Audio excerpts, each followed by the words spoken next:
All right, I believe we are live. Welcome, everyone, to October's BYOT. We're really happy that you're here. Well, I can't say that it's good to see y'all's faces, but I hope it's okay to see mine again. Welcome to BYOT.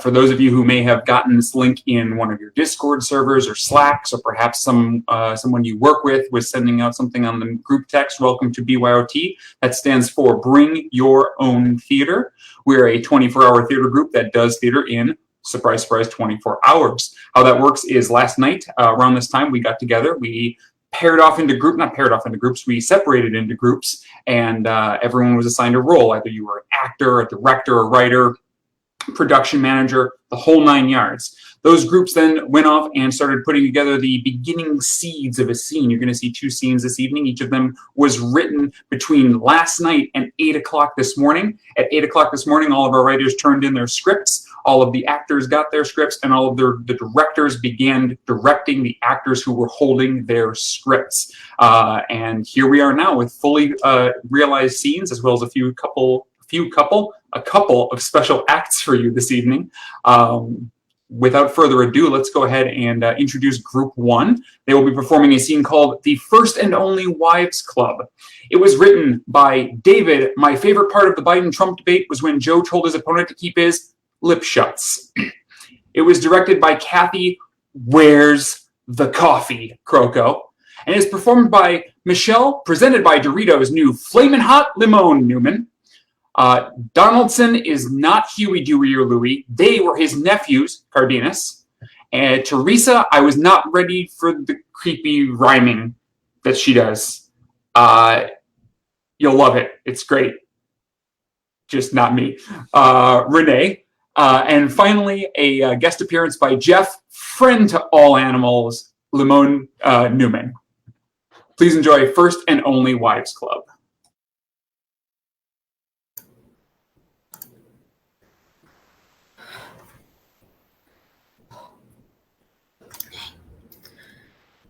Dearest Internet Diary, it is I, Veronica Reagan, and I have a confession to make.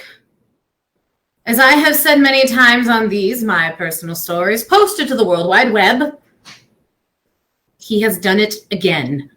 Yes, my husband has done it again!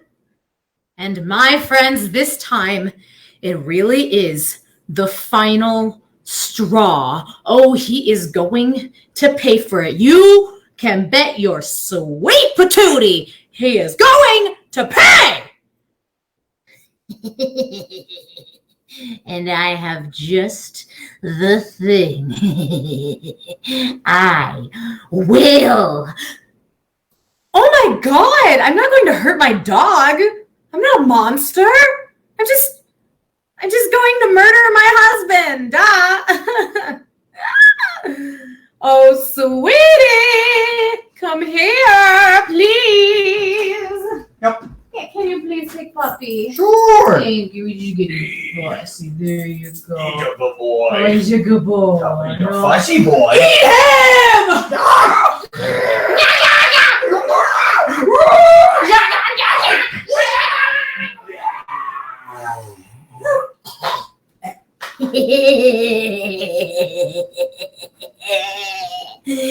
It's done. He's dead. And who's my favorite little smoky doodle sweetie pie? Oh, yes you are. Yes you are. Who wants a treat for murdering daddy? You do.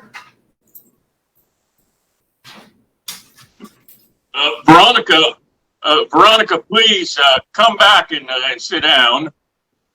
I am sitting down. No, not you, Veronica Bradley. I'm talking about Veronica Reagan. Veronica, please sit down. You know these court-ordered appointments are mandatory.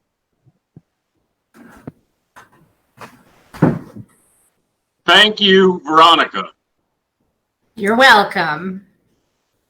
Now tell me, Veronica, how does that story make you feel? I thought it was a little odd. No, not you, Veronica. You, Veronica. Me? Yes, are there any other Veronicas in the group? I'm a Veronica. We are literally only 1 minute into this online forum, and it's already nonsense. Plus, I'm certain it would be very confusing to anyone who may be watching. Like Big Brother? Oh, no, don't be silly. I mean, federal agents or the like. How about this? I'm going to call you, Veronica Reagan, Ronnie. And I'm going to call you, Veronica Bradley, Vera. Does that work for both of you? Sure. Yeah.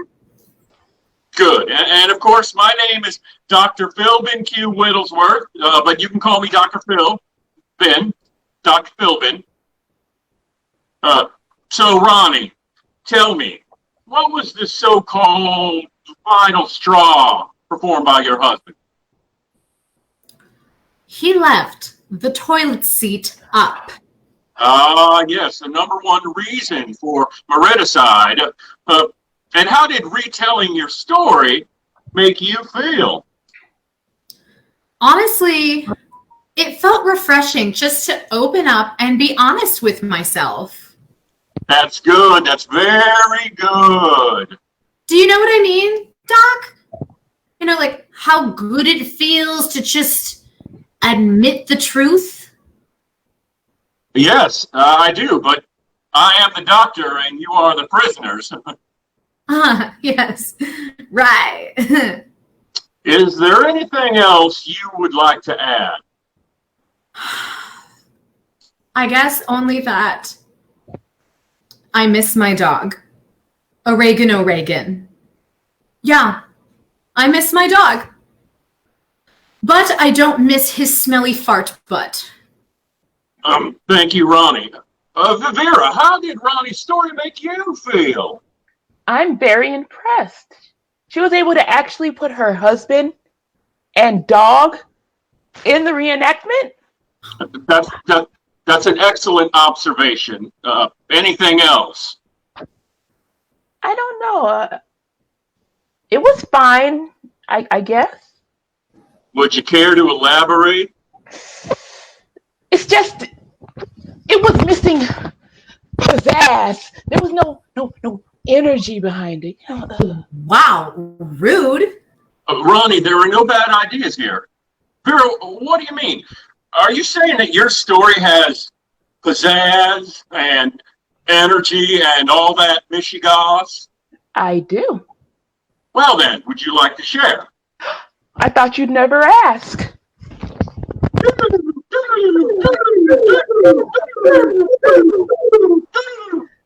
Come, my husband, and I'll take thee away into a land of enchantment. Come, my husband. The time has come to play here in the garden of magic. Come, my husband, I will entrance and enthrall. Come, my husband, I will make you 1 foot tall.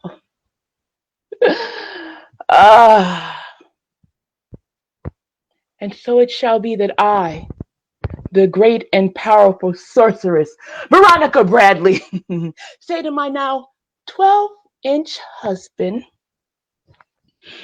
bye, bitch.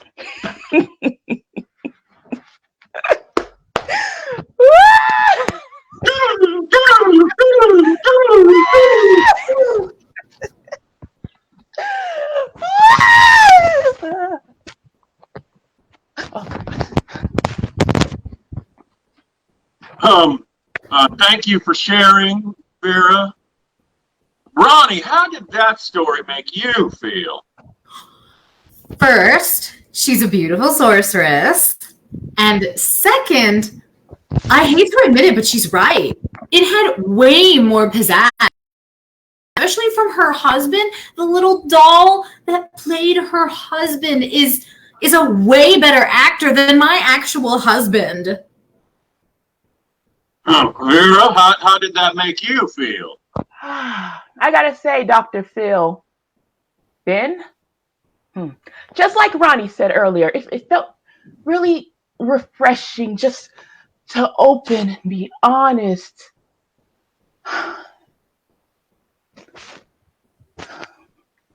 Thank you, Doctor. It feels great to just admit the truth. You know what I mean? Yes. Yes. Why are you looking at me like that? How are we looking at you? Yeah. How? Well, you're both being very strange. Oh, we're being strange? What's going on? We could ask you the same question, Doctor. Yeah, Doctor. Dr. Philbin Q. Whittlesworth. More like Dr. Philip Q. Whittleman. Yeah.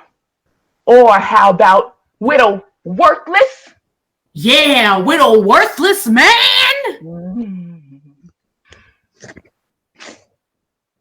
Come play with us, Philby. Is this the real life? Is this just fantasy? Caught in a landslide, no escape from reality. I'm just a poor boy. I need no sympathy, because I'm easy come, easy go. A little high, a little low. Any way the wind blows, it doesn't really matter. To me.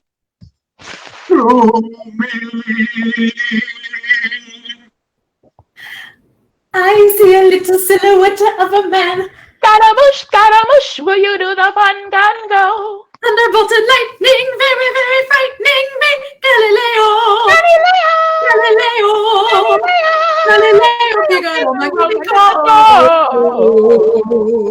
What the fuck just happened? What are you talking about? Yeah, what do you mean? I asked if this was real life, and you two started singing Queen. What? Are you saying that Vera and I are both queens? Because we totally are. Yeah, and none of what you said ever happened. But it did. Right after you both reenacted your husband's murders. Wait, what? We did what now? You both played out your husband's murders. Vera, you shrunk your husband to 1 foot tall using sorcery. And Ronnie, you had your actual husband and dog on camera, and your dog brutally attacked your husband. Okay, first of all, the only thing my dog can brutally attack people with is his smelly fart butt. But that hasn't killed anyone. Yet. More importantly, my husband's fine. He's been watching this performance live on Facebook. But I mean... Okay, look here. I'll literally call him away from the other room where he's watching this. Hey, honey, can you come in here, please? Yeah. Yeah. Look, come over here so then they can see you on the camera. So Oh my God! Am I on the thing right now? You're on the thing. Hey, there's a camera. I know. Okay, Oh. you can go now. Okay. All right. How am I doing? Looks great. Awesome. Yeah. Like I know that the play is a little bizarre. Yeah, sure. Bizarre is good. You look foxy, so I'm into it. Oh, thank you. I mean, I'm having fun, trouble following the plot and whatnot. So. Is this All right, that's it. All right, I'm the doctor here, and you two are the prisoners. All right, you're both in jail for killing your husbands, and you, Vera, are a sorceress. Well, that last part is actually true. But the rest of it, Doctor, I mean, we both told you how good it feels to open up and just be honest. Isn't it time you do the same, Doctor? Yeah, Doctor. Why do you keep saying doctor like that? Doctor. It says my name right in the video chat, Dr. Philbin Q. Whittlesworth.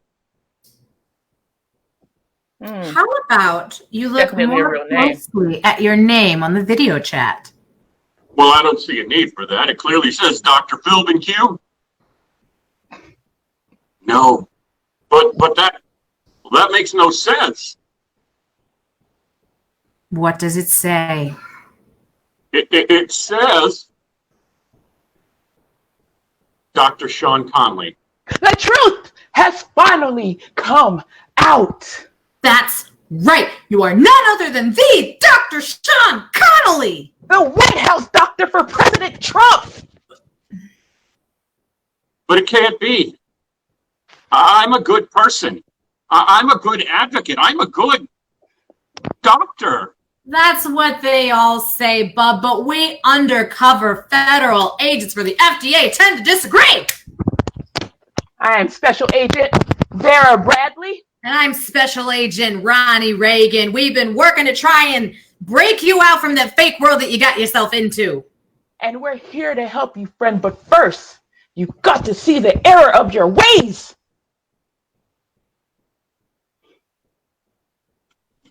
You're right.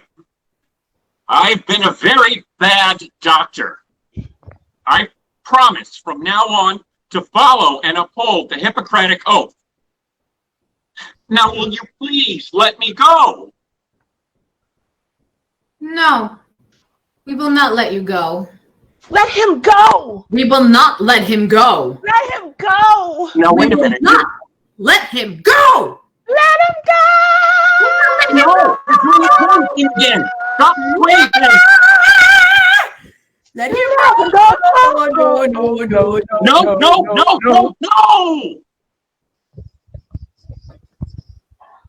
Oh, Mamma Mia.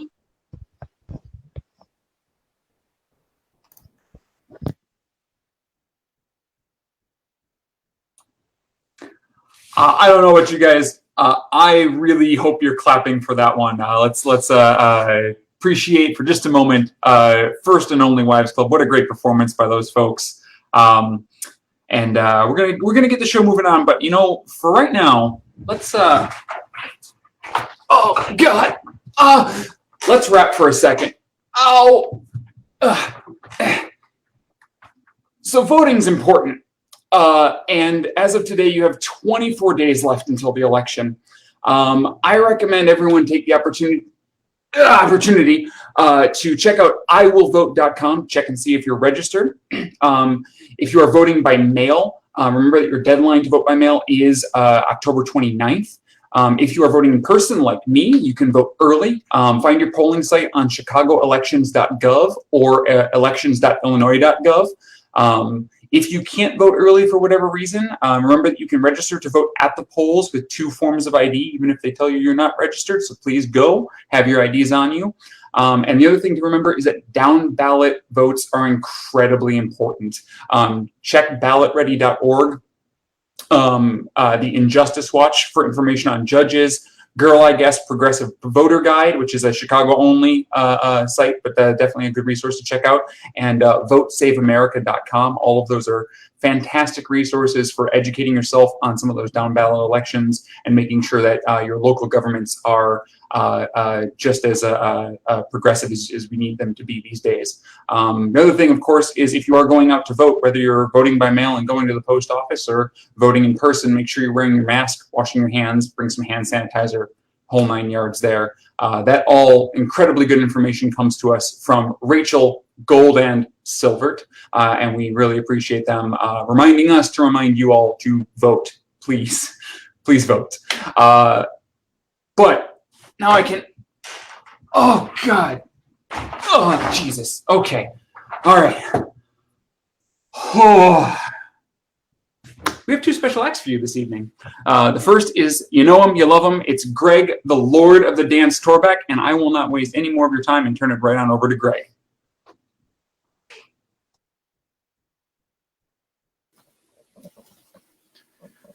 Good times. Hi, everybody. I miss y'all. I miss doing this in the meat space, but do it the way we can.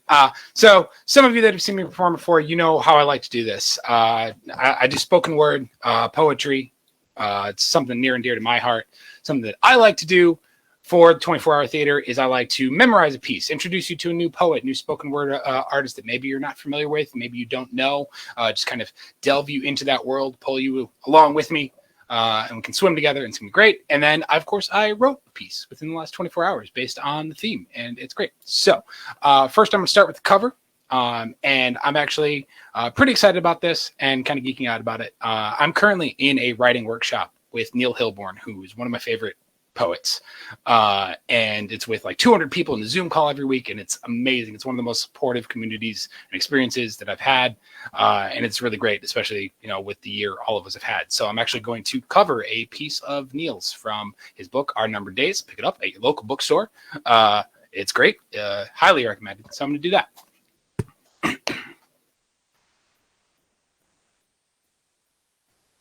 I've been hearing that the world is ending. I've heard it so much these days that I can either completely ignore it or never leave my house again. That is, if I actually left my house for things that don't directly enable me to keep my house. See, I've been thinking about driving nowhere. Been thinking about becoming a box inside of a locked room, inside of a dark house at a dark end of a street. I want to go away until I'm gone. Takes so much less energy to not exist than it does to exist and get burned. I've been burned so much, I'm not me anymore. I'm a stupid puppet version of me. I've got strings that lead to nowhere. Nothing is pulling on me. I wish that someone would drag my hand out of hiding and sign my name on the dotted line. There are days when I cannot find the sun, even though it's right outside my own window. When getting out of bed feels like the key in the doomsday machine. So on those days, this is what I tell myself. Whatever it is that you're feeling right now, there is a mathematical certainty that someone is feeling that exact thing. That's not to say you aren't special. It's to say, thank God you aren't special. I, too, have kissed no one goodnight. I have launched myself off of tall places and hoped that no one would catch me. I have ended relationships because suddenly I was also exposed. But isolation is not safety, it's death. If no one knows you're alive, you aren't. If a tree falls in the forest and no one is around, it does make a sound, but then that sound is gone. I'm not saying you'll find the meaning of life in other people. Saying that other people are the life to which you provide the meaning. See, we're wrong when we say, I think, therefore I am.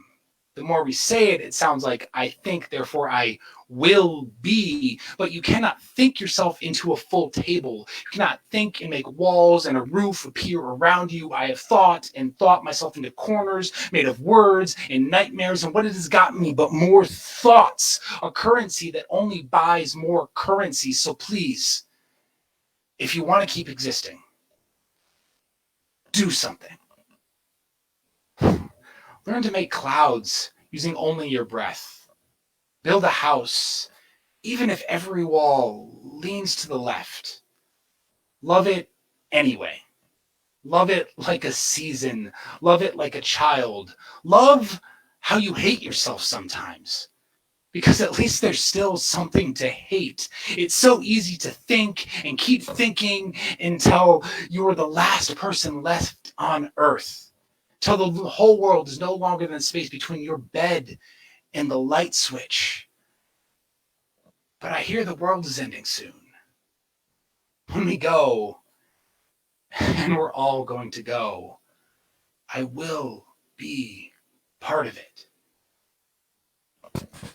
So yeah, that's Neil Hilborn. Check him out. You can find him on YouTube, Button Poetry. He's great. Highly recommended.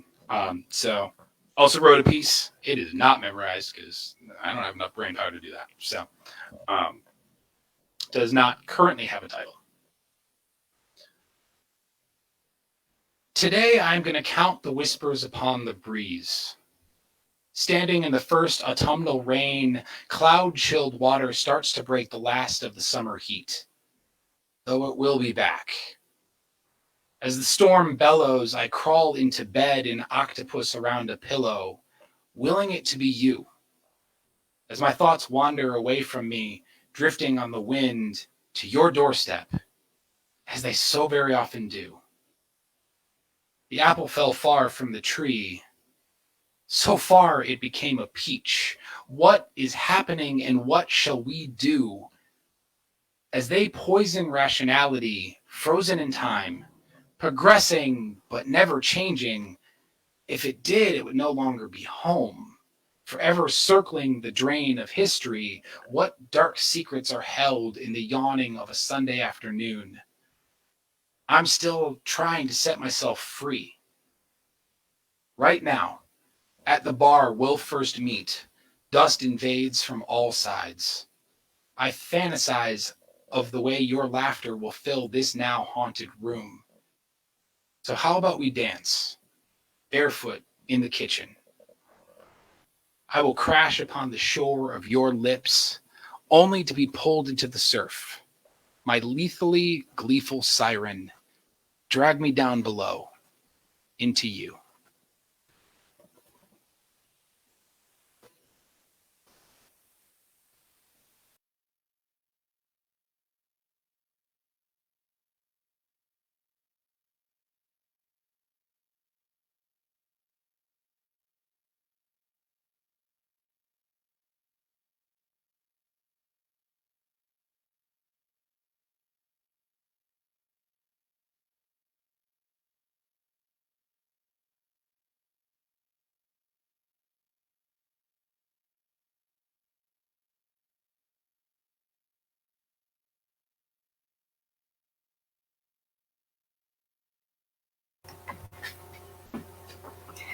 Hi, good evening, everyone. My name is Roxy Hart, and I am so excited to perform for you with the BYOT Theater tonight.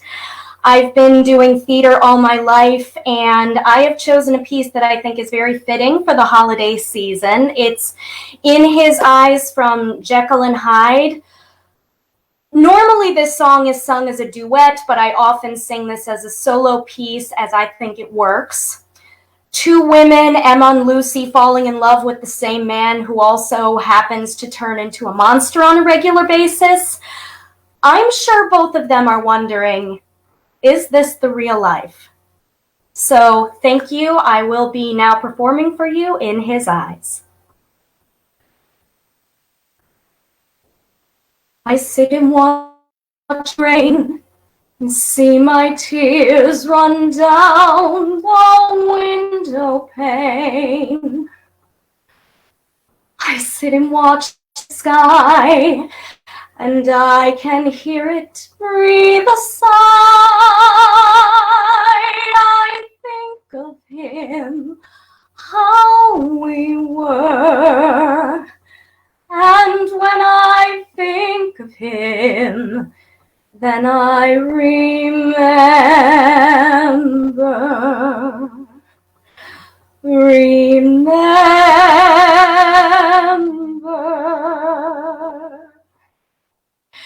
In his eyes I can see where my heart longs to be. In his eyes I see a gentle glow, and that's where I'll be safe, I know. Safe in his arms, close to his heart. But I don't know quite where to start. By looking in his eyes, can I see beyond tomorrow? By looking in his eyes, can I see beyond the sorrow that I feel? Will his eyes reveal to me promises or lies? But he can't conceal from me the love in his eyes. I know their every look, his eyes.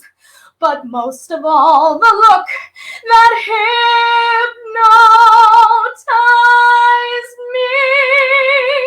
If I'm wise, I will walk away and gladly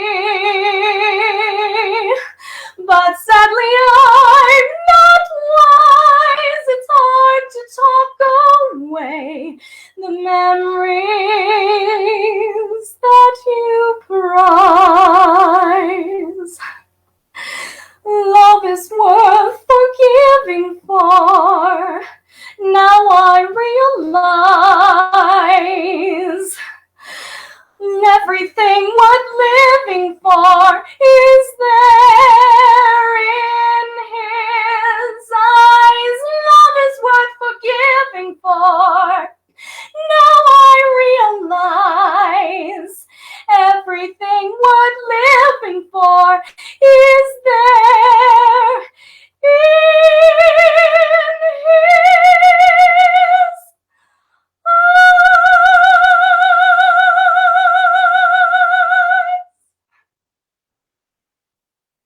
Thank you, and have a beautiful night.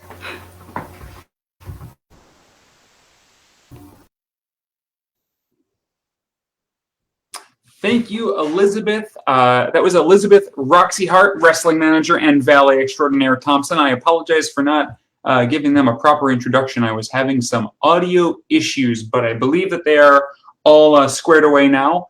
And if not, I'll be getting some texts pretty soon to correct me. But I've got a couple more announcements, so let me get through those real quick.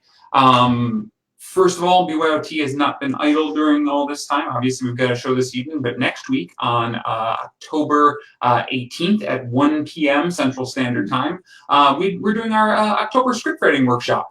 We'll be reading Deadlines by Ben Schatzel. Ben Schatzel, sorry. I asked him before we started the show, and I knew that was going to happen. We'll be reading Deadlines by Ben Schatzel. We're looking for people who want to help read the script and people who want to act as respondents to a couple of questions about the script. If that sounds like something you'd be interested in, you don't need to have any experience reading scripts. Just come in, give it a shot, try reading it, try listening to it, tell us what you think. You can get more information by emailing signup@byotproductions.com.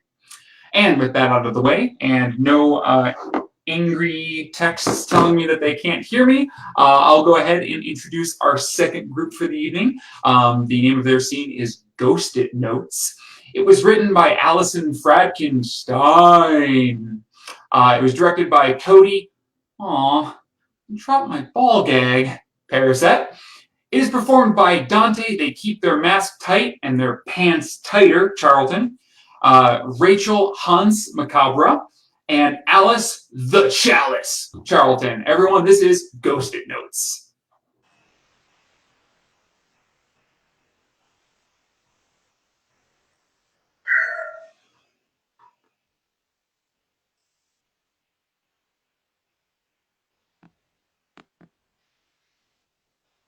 Hey. There you are. I've been waiting. Not for you anymore. I've been waiting tables. That's short for I've been waiting to turn the tables on you. What's the matter? Do I look like I've seen a ghost? Well, good. I should, because I did. You look similarly spooked, which is astronomically asinine because I'm no ghost. I'm Cass. That isn't short for Casper? Well, I am friendly. However, I am not comparably colorless, big-headed, or prone to fright or flight. You don't recognize me, do you? Can't put a name with a face? Specifically with someone who's effacing you? No surprise there. You are, after all, beyond the pale. As in the pallor typically associated with apparitions? No, beyond the pale isn't short for anything, although it does bring you up short, doesn't it? Not for long. Speaking of bad timing, am I not long for this world, or am I just dead to the world? The world? Please, this is a guilt trip, Torrance, not an ego trip. I'm afraid you're just dead to me and countless others. So, do you see dead people?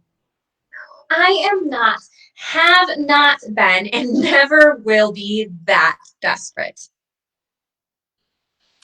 but I am a ghost, and you are seeing me. For observational purposes. Is this the real life? Well, this certainly isn't Rhapsodic Bohemia. No, this is where you go when you die, Yul. Or text, or even email. This is a place where you go when you go without saying. Saying what? Goodbye. Hello. Welcome to Ghost Town. There's a new sheriff in it. Put her there, former partner.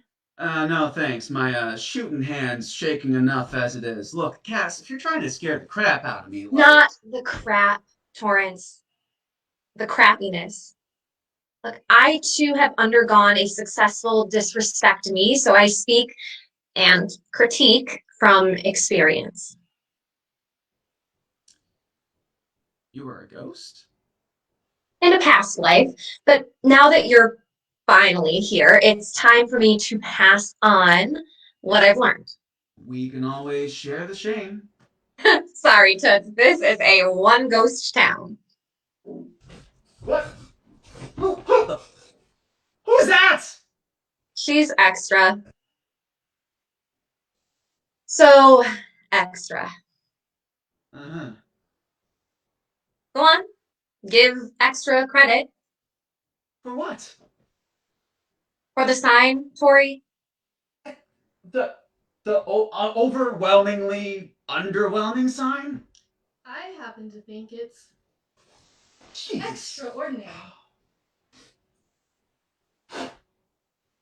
Walk off. I just cleaned this. Oh, whoa. Walk on. Walk on just a little slower. Town ghost. Town ghost. What? Well, that's her idea of an insult. It's not an insult, Tori. It's an identity. You are the town ghost, which by default also makes you the village idiot. It takes a village to raise, and that's R-A-Z-E, FYI, a childish ghost. And the other vengeful villagers are where? Hiding under my bed at the Motel 666? Come on, pitchfork them on over and we can get whatever this is done with. You're not in hell, you little devil. You're in purgatory. Purgatory. Much like the ghosted, or the ghosty, if the ghoster would prefer, purg is non-existent. That's why we're going to purge a Tory. This is your chance to expiate your execrable treatment of your exes. Tone it down, would you, Cass? Scarecrow. Oh, scarecrow. What is that short for? Scaredy crow? Yes. Like, I'm not scared, okay? I just have a lot of exes, and therefore a lot of O's. You know, exes whom I owe an apology. You know, and of all of them, why is it you that's come back to haunt me? You want a comeback to haunt you? Okay. All right. You may have been the one to leave me hanging, but I'm the one who got away. So this is a revenge fantasy. Bingo, bozo, and it's all yours. I see right through you, Tori. Well, not like that. You've been pulling this out of sight, out of mind crap for how many years? And, well, you know how long it's been, and more importantly, you know how wrong it's been. You feel, what's that word you used? Shame? Yes, I'm sorry. I regret the way things ended. No, you didn't end anything. Nothing ended. You deserted a ship that wasn't even sinking. Ship being short for relationship, of course. 1 minute you're dating me, and the next minute you're invalidating me. I know, and I'm sorry. But it would have never worked. It was working until you quit. I had to. Okay. What I did was despicable, right? But it was also preventative, precautionary. Preposterous. You would have fired me eventually. Why? So you could collect unenjoyment? That would have put me out of work too. So are you saying I sabotaged everything for nothing? Everything with everyone. But none more so with the one that got away. All caps, all that. All in? No, okay. All right. I'm through with ghosts. I'm giving up the ghost. It's time to purge the Tory that would not give a second thought about being thoughtless to their partners. I'm shutting it down. Hear that? Shutting you down, Ghost Town. That's right. I'll wait when I wake up from this dreamy nightmare in the morn. I'm gonna get on my horn and. It sounds to me like you're already blowing it. Look, you seem to be under the impression that this reconnection will result in an instantaneous resurrection of our relationship. Look, that's both spooky and kooky. Besides, I wasn't out of your mind, and I am not out of mine. You're really making short work of me, aren't you? You'll thank me in the long run.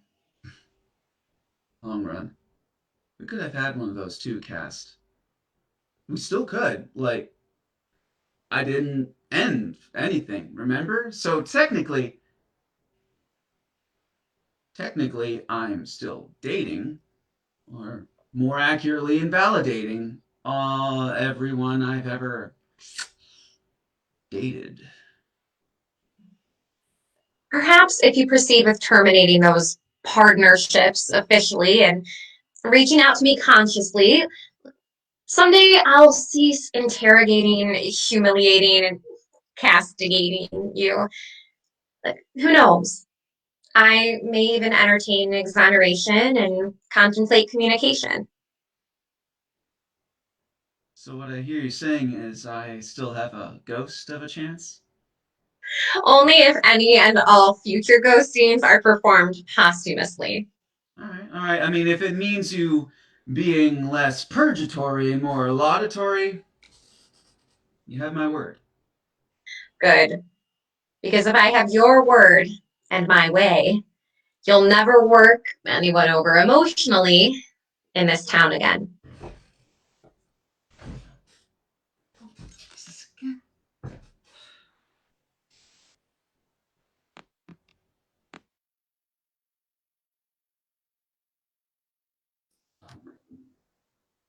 That was Ghosted Notes, folks. Thank you so much to our performers for that wonderful scene. Hope y'all really enjoyed that one. We are going to be wrapping it up for the evening, but I got a couple of last-minute announcements. Obviously, the first and most important one is that you may have noticed we had a theme this evening. I said at the top of the show, I'm pretty sure, and that was, is this the real life? Kind of a theme that I think is near and dear to many of our hearts these days. But every month, every time we do a show, we choose a theme for it, and you can help choose next show's theme. You can go to our Fractured Atlas page, which you can find a link for on our Facebook page. And if you donate $5 or more, you will be allowed to given the opportunity to vote on the next theme. We'll have a selection of options for you, and you can participate in that poll. So please. And also, if you don't care about themes and want to throw us a couple bucks on Fractured Atlas, that would be awesome as well.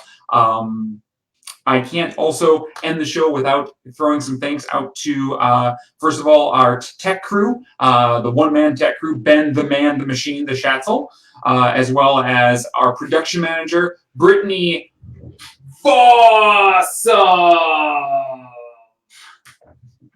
Both of them made the show possible and went through a lot of fun hoops to try and get it to work in this fascinating format. So thank you all for joining us. Have a great rest of your weekend. Make sure to vote. Make sure to stay safe out there. And we'll see you next time.